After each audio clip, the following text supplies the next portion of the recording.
Hello, welcome. It's Wednesday, June 17th. Thank you so very much for joining us for some brief prayer and reflection and a few updates.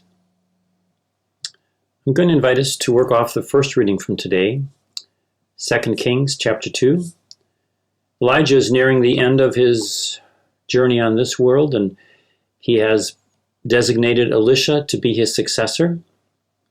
And so God had given him word that he should go to the Jordan River, so Elijah and Elisha were walking there. And one of the things that Elijah did is he rolled up his mantle, touched the water divided, the water in the river Jordan divided, and Elijah and Elisha walked on dry land through the Jordan River. Sounds familiar, doesn't it?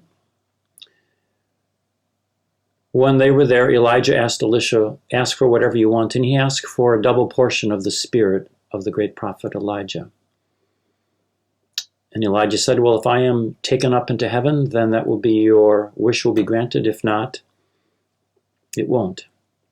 And so then a fiery chariot came along, and fiery chariot and flaming horses came along. And Elijah got on board and was taken up to heaven in a whirlwind. And then Elisha, as he sort of stunned by this experience, looked up to heaven and said, "Where is the Lord, the God of Elijah?" That's a good question, isn't it? Where is the Lord, the God of Elijah, the God of Moses, the God of Jesus? Where is the Lord, the God of Elijah?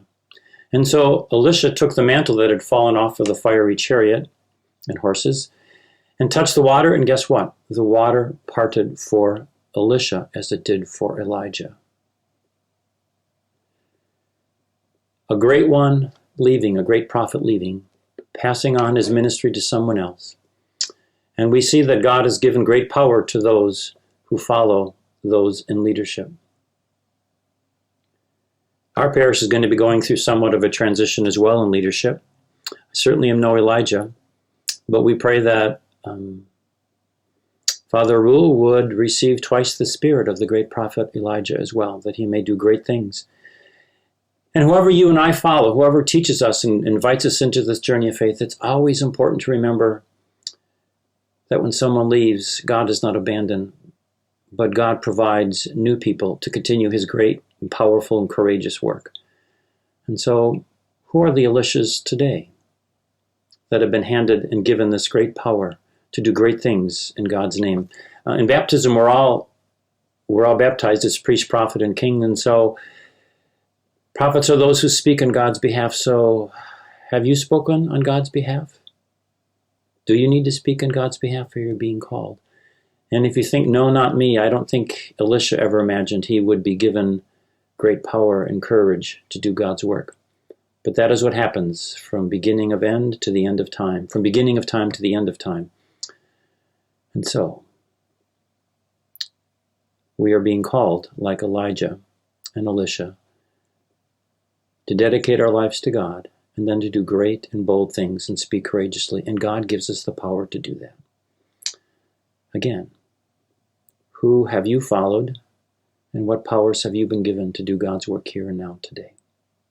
Elijah and Elisha, great stories, not just a story from the past, but a story about here and now, and people leaving and people stepping in to receive from God the great ability and power to do his work. Just a couple updates. As you know, we are back to Mass, Saturday 4:30, Sunday 7, 9:15, and 11:15. Weekday Masses on Wednesday and Friday at 7:15. We're beginning to make some plans of things that we could not do in the last several months. So we're beginning to make some plans of how we can celebrate graduation with those who graduated from Holy Apostles, as well as First Communions, and funerals and weddings are beginning to wrap up. So you hear more and more about that as we move forward, so that you're alert to when special moments will be happening in the celebration. Again, if you're not able to join us for weekend prayer, please join us for the live stream Sunday at 9:15. Take care and God bless.